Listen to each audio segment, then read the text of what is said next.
Aleluia. Quero agradecer ao Senhor pela misericórdia de ter me elegido como ministro da palavra aqui. Agradecer ao pastor Renato pela confiança de me permitir ministrar mais uma vez. Mas eu não tenho roupa de pregador não, querido. Os pregadores se vestem bem, né, Luiz? Umas gravatas borboleta, umas coisas, olha só. Isso é bonitão, irmãos. Eu não tenho roupa de pregador não, irmãos. Mas eu vi o Senhor falar no ponto dessa noite. Não sei assim. Aleluia. Ao Paulo pelo convite. Muito obrigado, Paulo. É uma satisfação, uma honra, queridos. Além da honra de estar ministrando a palavra de Deus, é uma honra estar nesta casa mais uma vez. Os Paulo veio me acompanhando, queridos, só para aumentar a responsabilidade. Eu falo para ele quando eu prego que ele está sentado, a responsabilidade aumenta. Um amigo, foi meu líder por muito tempo, meu professor, é um cara que eu estimo muito. Glória a Deus pela sua vida, Luiz. Muito obrigado. Mateus capítulo 4, queridos. Aleluia. Capítulo 4, versículo 1, eu vou... Todos encontraram de um amém? Amém. Eu vou ler para nós não perdermos muito tempo. A palavra do Senhor diz assim: Então foi conduzido Jesus pelo Espírito ao deserto para ser tentado pelo diabo. E tendo jejuado 40 dias, 40 noites, depois teve fome. E chegando-se a ele o tentador, disse: Se tu és o Filho de Deus, então manda que essas pedras se tornem pães. Ele, porém, respondeu e disse: Está escrito, nem só de pão viverá o homem, mas de toda a palavra que sai da boca de Deus. Então o diabo o transportou à cidade santa e o colocou sobre o pináculo do templo e disse: Se tu és o Filho de Deus, lança-te daqui para baixo, porque está escrito: Aos seus anjos dará ordens ao teu respeito e tornar-te-ão pelas mãos, para que nunca tropeces em nenhuma pedra. Disse-lhe Jesus: Também está escrito: Não tentarás o Senhor teu Deus. Novamente o transportou o diabo a um monte muito alto e mostrou-lhe todos os reinos do mundo e a glória deles, e disse-lhe: Tudo isso te darei, se prostrado me adorares. Então disse-lhe Jesus: Vai-te, Satanás, porque está escrito: Ao Senhor teu Deus adorarás e só a ele servirás. Então o diabo deixou, e eis que chegaram os anjos e o serviram. Amém, meus queridos? Amém. Quando o Senhor no livro de Mateus começa a narrar a tentação de Jesus Cristo no deserto, e o tempo antes dessa tentação, logo antes, Jesus Cristo ele estava sendo batizado por João Batista. Ele estava indo ser batizado por João Batista. Jesus Cristo chega a João Batista, é batizado por ele. Quando ele é batizado, abre-se no céu, desce uma pomba, a voz do próprio Deus diz: Este é o meu filho amado, quem não me compraste. Logo após esse batismo, Jesus Cristo ele é conduzido pelo próprio Espírito Santo ao deserto. Ele se prepara durante 40 dias e 40 noites jejuando, porque ele sabia que ia ser tentado no deserto por Satanás. Queridos, Satanás se apresenta para Jesus e a primeira coisa que Satanás fala é: Se tu és o Filho de Deus, então transforma estas pedras em pães. Queridos, eu quero te chamar para meditar sobre uma coisa neste início. Quando Satanás se apresenta para Jesus e fala: Se tu és o Filho de Deus, Satanás está colocando uma dúvida. Ele está fazendo uma indagação. Porque, querido, Jesus tinha acabado de ouvir do próprio Deus: Este é o meu filho amado em quem eu me comprazo. Jesus Cristo ele desceu do próprio céu, ele era voluntário na terra, ele sabia qual era a sua missão de morrer pela humanidade, ele sabia que ele era filho de Deus. Satanás conhecia Jesus e sabia que Jesus era filho de Deus. Mas Satanás se apresenta e diz: Se tu és mesmo filho de Deus, então transforma essas pedras em pães. Satanás está colocando duas dúvidas para Jesus. Ele está dizendo: Olha, Jesus, será que Deus ele te ama verdadeiramente como um filho? E a segunda dúvida que Satanás coloca para Jesus Cristo neste momento é: Jesus, será que você é mesmo quem você diz ser? Porque Jesus Cristo pregava por todas as partes dizendo: Eu sou o Filho de Deus, eu sou o Messias. E quando alguém naquela época dizia ser filho de alguém, ele estava dizendo que tinha as mesmas características daquela pessoa. Estava dizendo que se parecia com aquela pessoa. Quando Jesus dizia: Eu sou filho de Deus, ele estava dizendo: Eu sou parecido com Deus. Isso causava escândalo com os fariseus. E agora Satanás se apresenta e fala assim: Será que Deus chama mesmo como filho? Sabe por que é isso? Porque toda a tentação que nós passamos em nossa vida, eu quero que você entenda isso neste momento, estará pensando em duas partes da nossa vida, estará trazendo essas duas indagações para mim e para você. Primeiro, será que Deus te ama verdadeiramente como filho? Essa é a pergunta que nós nos fazemos. E a segunda, será que você verdadeiramente é quem você diz ser? Queridos, quando eu ouço Satanás, quem sabe em alguma situação perguntando: Olha, será que Deus te ama mesmo como filho, meu? Jesus ele não precisou de nenhuma indagativa, ele não ficou em dúvida, ele não perguntou: será que é verdade? Eu vou ter que transformar essas pedras em pão para ver se ele me ama de verdade. Não, Jesus sabia que Deus o amava, porque o próprio Deus tinha dito, porque a palavra do Senhor, ela não ia colocar em dúvida. O próprio Deus disse que ele me ama, eu sei que ele me ama, eu não preciso de prova disso. Ei, querido, você precisa entender, se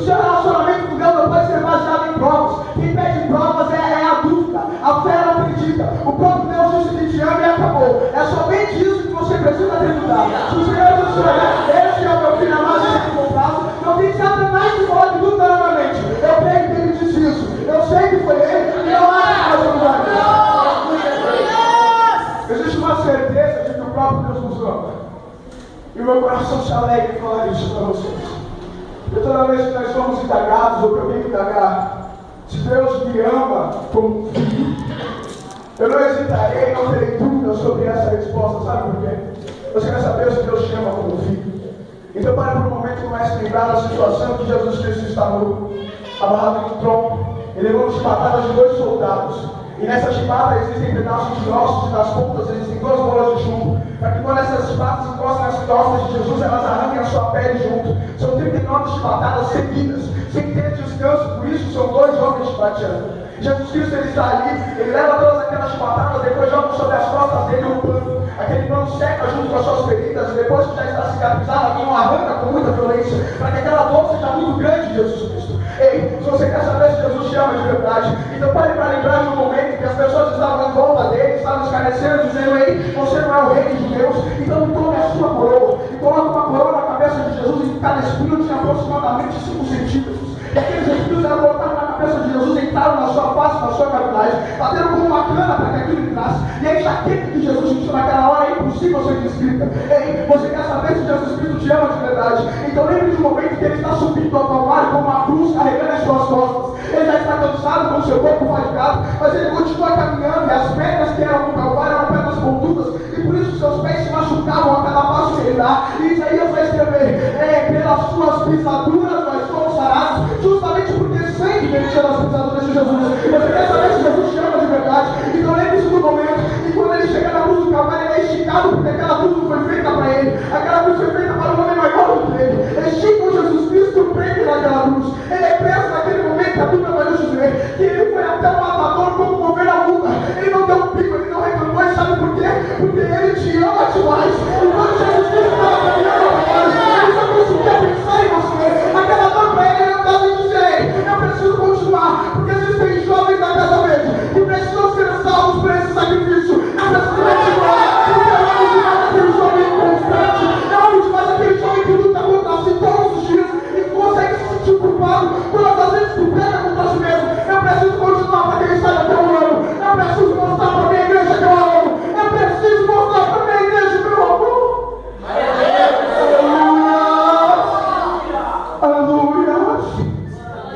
Jesus Cristo é pendurado na cruz do Calvário, morre, ao terceiro dia ele ressuscita, e não existe prova maior de amor no mundo do que o sacrifício vitório de Jesus Cristo.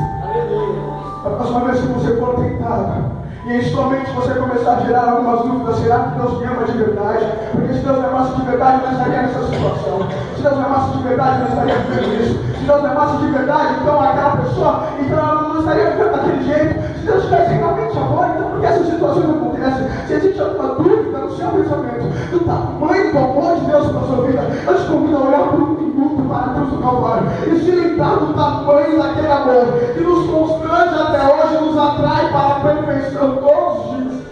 Aleluia. A segunda dúvida que Satanás coloca sobre Jesus quando ele pergunta se tu és o Filho de Deus é se Jesus é mesmo quem ele diz ser.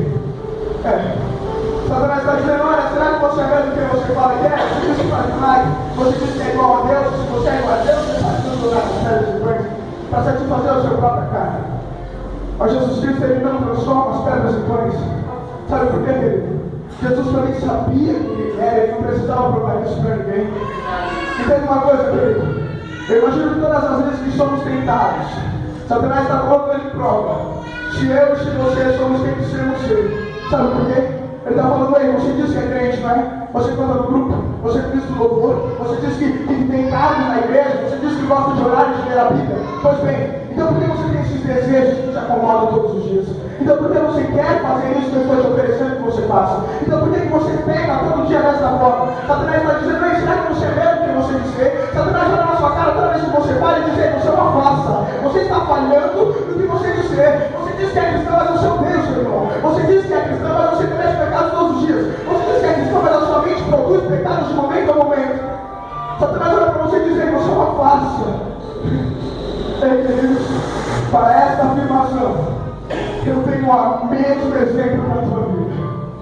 Eu sei que eu sou servo de Jesus Cristo e cristão, justamente porque pelas minhas capacidades eu não poderia fazer nada. Não é pela minha meditação moral, não é porque eu tive uma boa educação, não é porque eu fui melhor, não é porque por qualquer coisa artifício que esse mundo possa oferecer que eu me tornarei um bom cristão. Eu só me tornarei um bom cristão à medida que eu for me parecendo com aquele homem que foi levado para a cruz do Calvário, à medida que eu for me semelhando com ele. E todos os tropeços que eu levar nesse caminho, ele não vai para o Calvário justamente por isso, porque se esses tropeços estivessem pegados junto com ele, e aí nós tivéssemos a certeza, somos servos de Jesus Cristo e estamos caminhando para o céu, para a glória de Deus.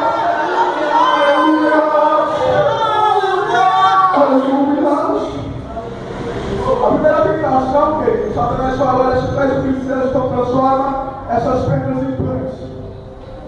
Jesus Cristo olha para ele e fala assim: olha, nem só de pão viverá o homem, mas de toda palavra que sai da boca de Deus. Aleluia. Jesus Cristo, neste momento, ele está citando Deuteronômio capítulo 8, versículo 3, se eu não me falha a memória. Ele está dizendo: nem só de pão viverá o homem, mas de toda palavra que sai da boca de Deus. Ele está citando quando o próprio Deus está falando com Moisés, está dizendo: ei Moisés, será que esse povo se esqueceu de mim? O Deus que nos levou para o deserto e que prometeu comida para eles, que deu maná, que deu a roupa e fez crescer o seu corpo, que fez botar a água da rocha, que deu a nuvem para cobrir durante o dia, a coluna para acompanhá-los à noite. Ei Moisés, será que esse povo está se esquecendo de mim? Ei Moisés, explica para esse povo que eles não precisam de providência de nenhum outro lugar, que eles não precisam de mais ninguém para suprir as suas necessidades, eles não precisam de outra forma para que a sua vida seja satisfatória, porque nem só de pão viverá o homem, Moisés, mas de toda palavra que sai da minha boca. O próprio Deus estava dizendo, quando Jesus vira para Satanás e diz: ei Satanás, nem só de pão viverá o homem, mas de toda palavra que sai da boca de Deus. Ele está dizendo: ei, eu sei que eu estou com fome, mas eu não preciso da providência que você me oferece, porque eu dou casa ao mesmo Deus que cuidou do Israel do deserto e que cuidará de mim em qualquer situação. Ei querido, não tem por que você se preocupar quando você passar por situações difíceis. Paulo escreveu e dizia: olha, eu passo por tribulações, por percas, por danos, mas eu me alegro em todas essas coisas, porque é para a glória do Senhor Jesus Cristo e para o proveito do Evangelho. Ei querido, se você está sofrendo, quer dizer que existe um propósito nisso. Você não precisa de artifício nem do que Satanás te oferece. Você não precisa buscar pão no mundo. Ei, nem só de pão viverá o homem, mas de toda a palavra que sai da boca dele. É o que ele diz que importa, é a direção que ele dá que importa, é o que ele pensa que importa. O resto não interessa para você, por mais fome que você esteja sentindo no deserto. Aleluia. Aleluia. Jesus Cristo, ele dá essa resposta também, eu consigo entender que o pão fala de algo que é necessário para a vida, que é necessário para que ele pudesse ver. Um homem que já estava 40 dias sem comer, andando no deserto, em que o sol é escaldante e o frio é muito intenso. Eu imagino que Jesus Cristo estava um pouco debilitado. Ele estava dizendo: olha, o pão simboliza aquilo que é necessário para a nossa vida, mas eu não preciso do que vocês já me ofereceram essa vida. Você entendeu o que o Senhor quer ministrar a sua vida através disso? Queridos, o que é necessário para a vida de qualquer outra pessoa, talvez seja satisfação pessoal, talvez seja se sentir bem consigo mesmo, talvez seja ter dinheiro, ou receber elogios por alguma coisa que ele faz bem. O que é necessário para a vida de qualquer outra pessoa, talvez seja ter amigos que o acompanhem aonde quer que ele vá. Para o que seja necessário para a vida de qualquer outra pessoa, pode ser riquezas ou qualquer outra coisa. Mas o que é necessário para a vida de um jovem que serve ao Senhor, para a vida de um homem que está disposto a servir ao Senhor, é simplesmente as palavras que saem da boca de Deus. Nada mais. A nossa vida é guiada simplesmente pelo que está escrito neste livro e pelo que o próprio Deus testifica o nosso coração em oração. Nós não precisamos de nenhum artifício. Nós não seremos mais felizes se formos mais ricos. Nós não seremos mais felizes se tivermos uma pessoa ao nosso lado nos momentos difíceis. Nós seremos mais felizes simplesmente por cumprir o que Ele deseja que nós cumpramos, e é preciso que nós verifiquemos isso. Aleluia. Jesus Cristo, ele diz: nem só de pão viverá o homem, mas de toda palavra que sai da boca de Deus. Queridos, quando Jesus, depois de um tempo, ele começa a ensinar os seus discípulos, existe um momento em que ele está com alguns outros homens e ele diz para aqueles homens: olha, acerca da oração, eu preciso que vocês entendam uma coisa. Se vocês sendo homens maus, se o seu filho te pede uma pedra, Se o seu filho te pede um pão, você lhe dará uma pedra? Ou se ele lhe pede um peixe, você vai lhe dar uma serpente? De forma alguma. Imagina você sendo maus, gostam de dar coisas boas para os seus filhos. Imagina eu, Deus, sendo bondoso. Queridos, quando Jesus Cristo conta essa situação para os judeus, ele está comparando o pão e a pedra, e a serpente e o peixe, porque as pedras e os pães eram muito parecidos. Os pães naquela época eram muito duros, achatados e arredondados, igual as pedras que ficavam no deserto. Eles eram dessa forma porque era necessário força para partir nos momentos de reunião. E enquanto Jesus Cristo está fazendo essa comparação do peixe com a serpente, ele está dizendo porque a serpente, o peixe que ele está falando naquele versículo, são as enguias comestíveis. Então é muito parecido com uma serpente. Ele está dizendo, olha, uma criança que é ingênua pode até se satisfazer quando você der aquilo para ela, mas é uma coisa ruim. Você precisa entender isso nessa noite. Eu preciso que você olhe para mim. Jesus Cristo está dizendo, olha, vocês estão pedindo pão para mim e eu vou lhes dar pão, mas eu preciso que vocês entendam que vocês são ingênuos. Vocês não sabem o que é melhor para vocês. Vocês não sabem distinguir o que é pão e o que é pedra. Vocês não sabem distinguir o que é peixe e o que é comestível. Mas eu sou Deus e darei coisas boas para vocês. Então se despreocupem nessas situações. O pão que eu tenho para vocês é para saciar e eu sei o que é melhor para vocês. Por mais que pareça que não é, por mais que pareça que é ruim, por mais que pareça que isso vai prejudicar a sua vida, o pão que eu dou você pode confiar, porque eu sou pai, você é filho, e sendo filho você é ingênuo, mas eu sei de todas as coisas, e de todas as coisas eu tenho consciência. Aleluia! Aleluia! Jesus Cristo em João capítulo 4, versículo 34, ele diz, a minha comida é fazer a vontade do meu Pai e agradar a Ele. Agora no deserto, Satanás lhe oferece que transforme as pedras em pães. Jesus Cristo recusa. Sabe por quê? Comida, querido, fala daquilo que é necessário para viver, fala daquilo que satisfaz o seu ser. Jesus está dizendo, olha, eu não preciso de nenhum outro artifício, senão a palavra do meu Deus. Queridos, eu preciso que você entenda isso de uma forma que a sua vida seja guiada pelo que este livro está nos dizendo. Você sabe por quê? Porque muitos de nós, e eu digo dentro das nossas igrejas, têm pegado a palavra de Deus como algo para um manual para as suas vidas, mas não um manual para que eles sejam moldados, mas para que venham satisfazer os seus quereres. Eles procuram na Bíblia coisas que venham embasar os seus prazeres e os seus desejos. Não é disso que Jesus Cristo está dizendo. Ele está dizendo, eu preciso que você leia a Bíblia, e se for necessário você mudar você completamente, então faça isso. Se for necessário que você passe fome no deserto, faça isso. Se for necessário que tudo em você morra para que Cristo venha manifestar, então faça isso. Eu não quero que você venha ler a Bíblia como um peso, para livrar o peso da sua consciência. Eu quero que você leia a Bíblia e fique com a sua consciência pesada, a ponto de tudo quanto você fizer ser baseado no que esse livro está escrito e ser moldado pelo que esse livro está dizendo. Que você não se preocupe em fazer qualquer coisa antes de pensar, será que meu Deus se agradaria com isso? Será que a palavra de Deus está de acordo com essa minha atitude? Será que o Senhor gostaria que eu fizesse dessa forma? Você precisa ter a palavra de Deus como seu sustento, como seu alimento. E alimento a gente não come uma vez por dia, a gente come no mínimo 3 para poder se manter satisfeito. O Senhor está dizendo, olha, você precisa comer a minha palavra como se fosse seu alimento. O pão precisa estar diretamente com você. Você precisa se alimentar da minha vontade para que você permaneça vivo, porque se não for assim, não existe vida em você. Aleluia. Aleluia. Aleluia. O Espírito Santo de Deus está aqui. Aleluia. Aleluia. A segunda tentação de Jesus Cristo, pela narração de Mateus, porque Lucas repete as tentações.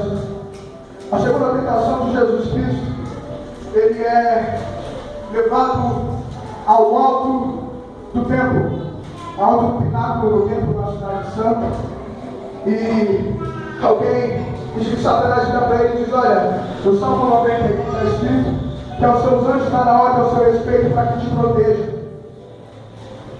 Jesus Cristo olha para ele e fala assim, não tentarás o Senhor teu Deus. Querido, eu quero que você entenda isso.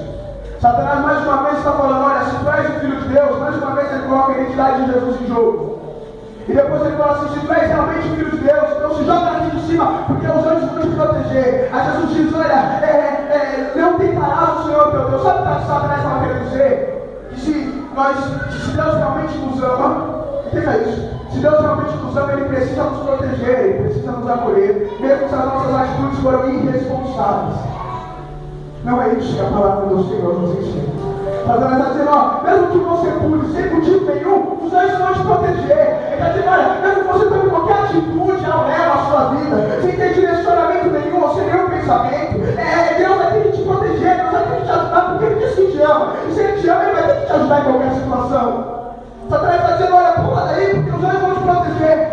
Aí Jesus Cristo vira para ele e fala assim, olha, não tentarás o Senhor teu Deus. Citando Deuteronômio capítulo 6. Ei, queridos, a nossa vida, enquanto jovem e enquanto cristão, ela precisa ser guiada de forma responsável e guiada segundo a palavra do Senhor. Nós não tomamos atitudes sem antes consultar a Deus. Sabe por quê? Porque se tomamos atitudes sem consultar a Deus, somos guiados pelos nossos desejos e prazeres, pelo que nós queremos fazer. E o que nós queremos fazer nos leva à ruína e nos atrai para o erro. Mas o que Deus determinou para que nós fizermos, isso nos traz vida em abundância e vida eterna. Ei, queridos, a palavra vai nos dizer que o salário do pecado é a morte, mas o dom gratuito de Deus é a própria vida eterna. Queridos, se eu e você temos como base para nos guiar e para tomar as nossas atitudes apenas as nossas vontades, somos guiados pelos nossos corações e tomamos atitudes que são irresponsáveis e sem baseamento bíblico, então certamente não teremos proteção de Deus. Mas quando eu e você nos baseamos pela palavra, pensamos que temos que ser guiados por Ele, dizemos para Satanás, olha, não tentarás o Senhor teu Deus,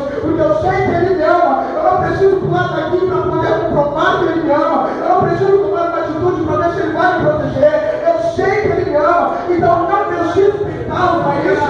Então você começará a ver o Senhor, o próprio Deus, confirmando as suas atitudes. E o que eu acho mais interessante é que Jesus refuta tudo que Satanás fala dentro do próprio Bíblia. Satanás cita versículos bíblicos e o Senhor Jesus refuta com próprios versículos bíblicos. Mostrando de certa forma que a Bíblia pode ser manuseada segundo as nossas vontades e a nossa própria interpretação. Mostrando de certa forma que se eu ler a Bíblia sem a ajuda do Espírito Santo de Deus, posso ter interpretações erradas e a minha vida ser guiada de uma forma errônea. Mas o Senhor está dizendo, olha, o Espírito Santo de Deus precisa estar com vocês. Lucas começa essa aplicação dizendo, Jesus vai para o deserto cheio do Espírito Santo. Porque cheio do Espírito Santo de Deus não há de serpente. Aleluia.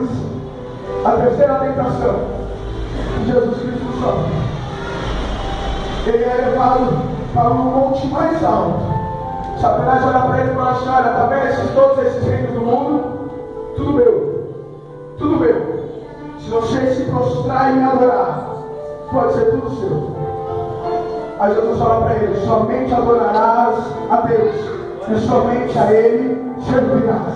Eu preciso que você entenda essa resposta de Jesus Cristo. Satanás diz, é todos os reinos do mundo, é tudo que você consegue ver, é tudo que existe nesse mundo. Tudo isso vai ser seu se você prostrado me adorar. E Jesus disse, não, obrigado, eu prefiro adorar a Deus. Sabe por quê? Para que serve? Todos os reinos do mundo, se a presença do Senhor Jesus Cristo não estiver sobre as nossas vidas. Para que serve? Todos os reinos do mundo, se o próprio Deus não estiver nos acompanhando nos nossos passos, bem querido, para que serve um relacionamento? Se o Senhor Jesus Cristo não está o abençoado, não está de acordo com isso, para que serve toda a riqueza que o mundo possa se oferecer? Se o próprio Deus não está de acordo com essa situação, querido, o Senhor Jesus Cristo está dizendo, priorize a vontade de Deus, porque todos os reinos do mundo são como um punhado de areia, perto da areia que existe em toda a praia e nas profundezas do mar, que é a vontade do próprio Deus. Aleluia para a sua vida. Seja guiado pelo que Deus quer, seja guiado pelo que Deus pensa, seja guiado pelo que Deus fala, seja guiado pela vontade dele.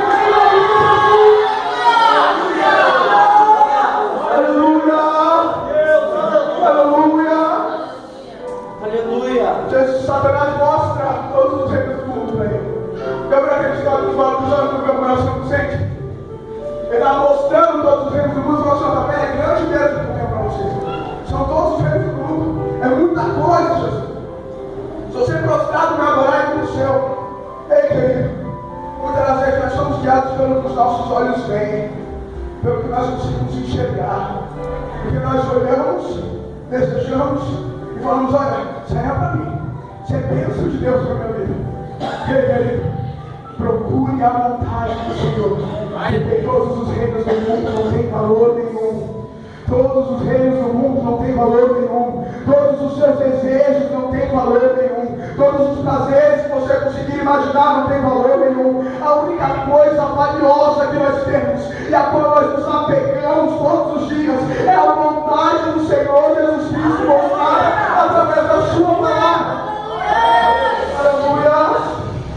Queridos, o que mais acontece no nosso meio é que muitos de nós estão trocando a plena felicidade de Jesus Cristo por momentos passageiros de prazer, porque aquilo parece mais bonito aos nossos olhos. Ei, queridos, plena felicidade de Jesus Cristo. Fyodor Dostoiévski vai escrever que o coração do homem fica vazio do tamanho de Deus. Sabe o que ele está querendo dizer com isso? Ele está dizendo que nada desse mundo vai conseguir preencher o teu coração, nada desse mundo vai te satisfazer plenamente, nada desse mundo possa te oferecer vai te alegrar, nada que o prazer que o pecado possa trazer para a sua vida vai deixar você plenamente satisfeito. A única plena satisfação que nós teremos é quando nós completarmos o vazio que está no nosso coração com o próprio Deus, porque Ele é o tamanho exato que o teu coração está precisando. Aleluia! Ei, queridos, porque os prazeres da carne são passageiros, os prazeres deste mundo são passageiros, o que esse mundo oferece é tudo passageiro, mas a alegria do Senhor, a alegria do Senhor, essa é eterna e continuará por toda a eternidade quando nos encontrarmos com o Pai na glória. Eu preciso que você estabeleça prioridades na sua vida. Eu preciso que você pare de servir ao Senhor em dois pensamentos. Eu preciso que você pare de acreditar que você pode servir ao Senhor desse jeito mais ou menos, dando atenção nos dias que tem culto e se esquecendo do Pai nos outros momentos. Jesus Cristo responde: somente a Deus adorarás e somente a Ele servirás. Satanás não pediu servidão, ele só pediu adoração. Mas Jesus Cristo falou de servidão, sabe o que ele estava dizendo? A verdadeira adoração não é aquela que acontece somente nos cultos e nos instrumentos. A verdadeira adoração não é a que acontece simplesmente no púlpito. A verdadeira adoração é na tua vida, é nas tuas atitudes, é quando você é pecado, é quando você é superior, é quando você olha para aquilo que tem com você. É, querido, está no momento de nós pararmos e pensarmos que o Evangelho pode acontecer na igreja, subir nas nossas vidas enquanto estamos na nossa família. Ao invés de estamos parar de pensar que o Evangelho pode acontecer na igreja e subir na nossa vida quando estamos na internet. É, querido, todas essas coisas se estabelecem como tentações para mim e para a tua vida. E todas essas tentações têm como dois princípios: perguntar se Deus realmente te ama como um filho e se você é realmente quem você é. Ei, queridos, para responder essas duas perguntas, eu simplesmente me lembro da cruz de Jesus Cristo e daquele homem que tanto me amou. É como se eu pudesse ver o próprio olhar do Mestre penetrando em mim e dizendo: eu te amo, isso é por você, isso é por você. Todas as chupatadas foram por você, todas as pegadas foram por você, todos os pensamentos da caminho da cruz foram em você. Eu te amo tanto, eu quero que você não seja vencido por pequenas tentações e nem tenha coisas passageiras com prioridade na tua vida. Aleluia! Aleluia! Ah, queridos, agora a gente pega por gentileza. Aleluia, Deus. Aleluia. Aleluia. Jesus te ama, querido. Jesus te ama demais. Jesus te ama independente de quantas vezes você caiu nas tentações que Satanás ofereceu. Jesus te ama independente de quantas vezes você tem se caído durante o dia. Ou quantas vezes com a sua própria boca você pode dizer palavras que desagradam o seu coração. Jesus te ama, independente de quantas vezes você decepcionou o coração dele. E Jesus te ama tanto que hoje trouxe aqui para te convidar a viver uma vida plena no Senhor e baseada na palavra dele. Para que Satanás não tenha mais poder de te tentar, para que Satanás não tenha mais poder de fazer nada com a tua vida, para que o pecado não seja mais brilho aos teus olhos, mas a única coisa que brilha aos teus olhos sejam as coisas eternas e reveladas através do próprio Cristo. Aleluia. Eu quero fazer uma oração com você, querido. Aleluia. Eu quero que nessa oração você converse com o Pai, com toda a sinceridade que você conseguir. Fale para Ele da situação da tua alma. Fale para Ele de quantas vezes você foi vencido nas suas tentações. Fale para Ele de como você deseja viver plenamente nele. Fale para Ele o quanto você o ama. Fale para Ele que você sabe o quanto Ele te ama e que não precisa de provas disso. Aleluia! Fale com o Pai nesse momento de oração, querido. Entregue o seu coração a Ele para que o Senhor possa ministrar a tua vida através dessa palavra. Querido, eu ministrei essa palavra durante o tempo que me foi dado. Eu estou completamente suado. Eu passei em alguns momentos de oração antes de subir nesse culto. E eu orei verdadeiramente para que essas palavras não se perdessem no vento, mas que pudessem encontrar o coração pronto. Que esse seja o teu coração. Olha, Senhor, neste momento, converse com o Pai sobre o que você tem ouvido. Aleluia. Aleluia. Espírito Santo de Deus, eu sei que o Senhor está aqui. Eu te sinto tão intensamente, Espírito Santo. É como se o Senhor tivesse liberdade de fazer qualquer coisa neste mundo. Espírito Santo, começa a invadir estes corações deste momento. Toma a tua igreja, Senhor. Ouve a oração da tua noiva, Senhor. Ouve as confissões destes jovens. Senhor, vai de encontro com todas as vezes, todas as culpas que ele tem carregado consigo. E liberta ele dessas culpas pelo poder do teu amor na cruz do Calvário, Senhor. Senhor, vai de encontro com cada tropeço que esses jovens tiveram. E dá a eles caminhar pleno na tua presença, Espírito Santo, em nome de Jesus. Começa a visitar todas as mentes que já não conseguem se aproximar de ti em oração, Senhor. Por todas as vezes que falharam o pecado. Senhor, começa a visitar todos os corações que estavam endurecidos, por todas as vezes que caíram, por todas as vezes que Satanás não venceu a tentação, Senhor. Espírito Santo, começa a lapidar a tua igreja, porque eu sei que o Senhor está aqui, porque eu creio no poder da tua palavra. Aleluia! O Senhor ministrou os nossos corações, Espírito Santo, em nome de Jesus. Em nome de Jesus, Senhor, e dessas pessoas que estão ouvindo esta mensagem, sejam pessoas plenamente adorando o teu caminho, sejam verdadeiros pregadores do Evangelho, mas não pregadores que se vendem ou que têm seus valores corrompidos, mas pregadores cheios do teu Espírito Santo, que sejam essas pessoas que estão ouvindo, cristãos verdadeiros e sinceros em todo o seu caminhar, no desenvolvimento de todos os seus dons. Em nome de Jesus, Espírito Santo.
Jesus iniciou seu ministério passando por fora da cidade, onde ficavam os leprosos.